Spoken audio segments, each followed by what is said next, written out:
তো হেই ভিভো, সবাই কেমন আছে? আশা করি অনেক ভালো আছে। আর আমিও অনেক অনেক ভালো আছি। আমার নাকেরটা উল্টো দিকে হয়ে গেছে। তো চলো, আজকে আমার হাতে কি আছে তোমরা দেখে বুঝতে পারছো। আজকে আমার হাতে চলে এসেছে সেই শাপলা। আর শাপলা কিন্তু আমার ভীষণ ভালো লাগে। আজকে আমি তোমাদের সাথে সেই শাপলার রান্না তোমাদের সাথে শেয়ার করছি। তো এর জন্য আমি নিয়ে নিয়েছি, দেখতে পাচ্ছ, শাপলা। আর এটা কিন্তু আমি গতকালকে আনিয়ে রেখেছিলাম, যার জন্য একটু শুকনো শুকনো হয়ে গেছে, বাট এটা কাটলে পরে সেরকম পরিষ্কার হয়ে যাবে। আর শাপলার জন্য কিন্তু আমি আনিয়ে রেখেছিলাম চিংড়ি মাছ। তো চলো তোমাদেরকে চিংড়ি মাছটাও সেটা শেয়ার করে দিচ্ছি। শাপলাটা কিন্তু আজকে চিংড়ি মাছ দিয়ে রান্না করবো। আর রান্নাটা কিন্তু একেবারে সম্পূর্ণ তোমরা নিরামিষও করতে পারো। তো চলো দেখা যাক রান্নাটা। শাপলা রান্না করার জন্য আমি এই ধরনের মাঝারি সাইজের যে চিংড়ি সেটা কিন্তু আনিয়ে রেখেছিলাম। আর সেই চিংড়িগুলো আমি এখন এবার পরিষ্কার করে নেবো। ততক্ষণে এদিকে একটা তরকারি বসিয়েছি, যেটা ছিল মিক্সড ভেজ, মানে ফুলকপি, গাজর, বিনস, আলু দিয়ে একটা তরকারি। তো এটা আমার হয়ে গেছে।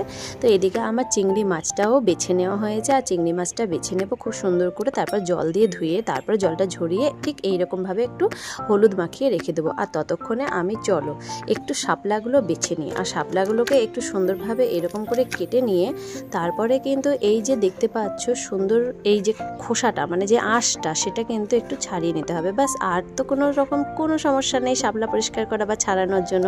তো এরকম করে আমি শাপলাগুলো কেটে নেব। তো চলো কেটে নেওয়া যাক।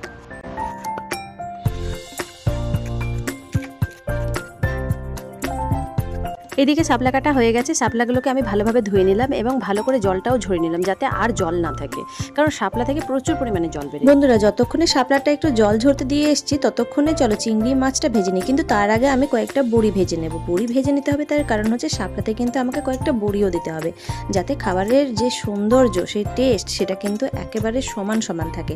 এই কয়েকটা বড়ি তোমরা নেবে, মোটামুটি 4-5টা বড়ি নিলেই হবে। সেই বড়ি কটা নিয়ে তোমরা একটু তেলে হালকা করে ভেজে নেবে, এরকম করে জাস্ট হালকা করে একটু লাল লাল করে ভেজে নেবে। আমার বড়িটা ভেজে নেওয়া হলো। তো চলো, চিংড়ি মাছটাতে তো আমার ধুয়ে হলুদ মাখিয়ে রাখাই ছিল, একটু লবণ দিয়ে সেই চিংড়ি মাছটাও ভেজে নিই, কারণ এরপরে তো আমি আর সময় পাবো না।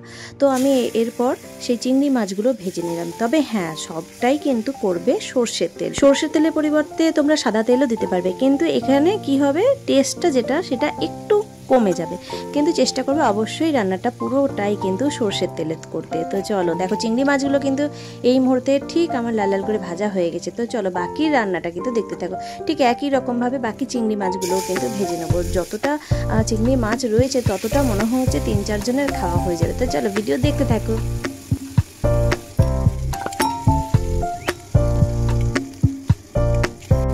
ধরিয়ে নিলাম উনুন, আর তারপর বসিয়ে দিলাম একটি কড়াই, আর দিয়ে দেবো তাতে অল্প পরিমাণে তেল। কিন্তু তেলটি যদি সর্ষের তেল হয় তাহলে খুবই ভালো। আমাদের বাড়িতে সর্ষের তেলটা শেষ হয়ে গেছিলো, যার জন্য দিয়ে দিয়েছিলাম সাদা তেল। এরপর দিয়ে দেবো ফোড়নের জন্য কালো জিরে এবং একটি শুকনো লঙ্কা। তার উপর দিয়ে দেবো শাপলাগুলোকে। শাপলাগুলো দেখে মনে হবে অনেকটা, মানে একটি কড়াই পুরো হয়ে গেছে। তবে একটু নাড়াচাড়া করতে থাকলে পারি, তখন একেবারে অল্প হয়ে যাবে, মানে তখন দেখে মনে হবে যে কে খাবে আর কে খাবে না। এদিকে আমি দিয়ে দিলাম পরিমাণ মতন হলুদ, দিয়ে দিলাম শুকনো লঙ্কার গুঁড়ো, আর দিয়ে দিলাম পরিমাণ মতো, মানে স্বাদ মতো লবণ। শুকনো লঙ্কা গুঁড়ো বলতে এটা কিন্তু রঙের জন্য, মানে এটা কালার, কোনো ঝাল হবে না। তোমরা যদি ঝাল খেতে চাও অবশ্যই তাতে অ্যাড করে দিতে পারো ঝাল শুকনো লঙ্কার গুঁড়োটা। তো চলো একটু নাড়াচাড়া করে নিই আর ভিডিওটা দেখতে থাকো।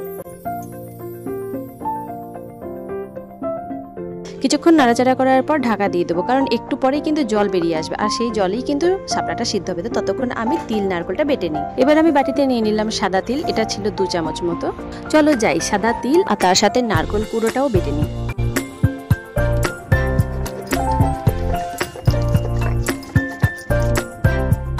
তো বন্ধুরা, তিলটা তো আমার বাটা হয়ে গেছে। এর সাথে কিন্তু আমি নারকেল কুড়োটা যেটা রেখেছি সেটাও কিন্তু আমি এই শিল বাটনাটাতেই কিন্তু বেটে নেব। তো চলো, একই সাথে না বেটে নিলে পরে তখন কিন্তু অনেক অসুবিধা হবে। ওদিকে কিন্তু আমার শাপলাটা জল শুকাচ্ছে, এদিকে বাটনাও বাটতে এসেছি, তো অনেক দেরি হয়ে যাবে। তো চলো একই সাথে বেটে নিই। আর এর সাথে কিন্তু যে জলটা থাকবে সেই জলটাও কিন্তু শিল বাটনাটা ধুয়ে কিন্তু নিয়ে নেব।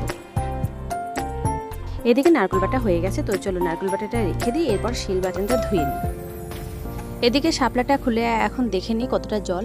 ওই দেখো, এখনো কিন্তু অনেকটাই জল আছে। তো এই জলটাও কিন্তু এখন মরবে আরো।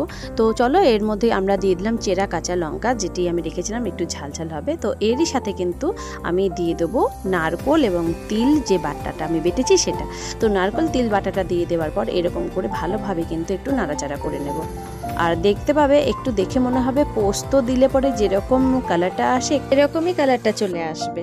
আর নারকেল বাটা আর তিল বাটা বাটাটা যেহেতু পড়েছে সেই হিসেবে খাবার যে স্বাদটা সেটা কিন্তু বলার কোনো ভাষা থাকবে না, একটা দুর্দান্ত স্বাদ চলে আসবে। দেখতে পাচ্ছ কতটা শাপলাটা ছিল আর শাপলাটা কতটা একেবারে চুপসে গিয়ে অল্প পরিমাণে হয়ে গেছে। তো চলো এরপর আমি এতে কিন্তু যে তেঁতুল, সেই তেঁতুলের মানে পাকা তেঁতুল, কালো রঙের একটা পাকা তেঁতুল ছিল আমাদের বাড়িতে, সেই তেঁতুলের কাঁইটাকে ছাড়িয়ে নিয়ে জলের সঙ্গে ভালোভাবে ভিজিয়ে রেখে এভাবে একটা পুর বের করে নিয়েছি। আর সেই পুরটা আমি এর উপরে ঢেলে দিলাম, যাতে স্বাদটা টক মিষ্টি ঝাল তিনটেই কিন্তু সম পরিমাণে থাকবে।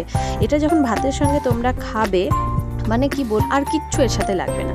তার সাথে কিন্তু একটু বড়ি ভাজা, যে বড়িটা আমি ভেজে রেখেছিলাম সেই বড়িটাকে একেবারে ওর সাথে দিয়ে দেবো। তো চলো তার সাথে আমি কিন্তু ভেজে রাখা চিংড়ি মাছগুলো, যেগুলো ভেজে রাখা হয়েছিল সেই ভেজে রাখা চিংড়ি মাছগুলো একই সাথে কিন্তু দিয়ে একটু নাড়াচাড়া করে ঢাকা দিয়ে দেবো।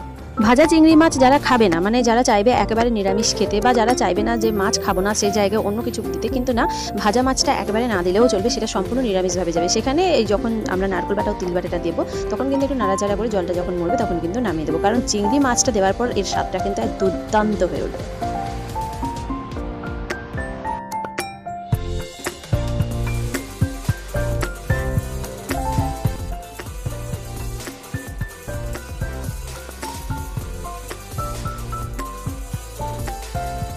তো তোমরা দেখতে পেলে আমি শাপলাটা রান্না করলাম, আর কিভাবে রান্না করলাম সেটাও তোমাদের সাথে শেয়ার করলাম। তো তোমরাও এরকম করে রান্না করে খাবে। আর কাউরির কাছে যদি আরও সুন্দরভাবে এর থেকে ভালো যদি রেসিপি থাকে, মানে শাপলা আরও কীভাবে রান্না করে আমি জানি না, যদি জানা থাকে অবশ্যই আমার সাথে শেয়ার করো সেটা। তো চলো ভিডিও দেখতে থাকো, দেখা হচ্ছে খুব তাড়াতাড়ি। আর এরকম করে রান্না করে তাড়াতাড়ি খেয়ে নামতে চললাম খেতে। টাটা।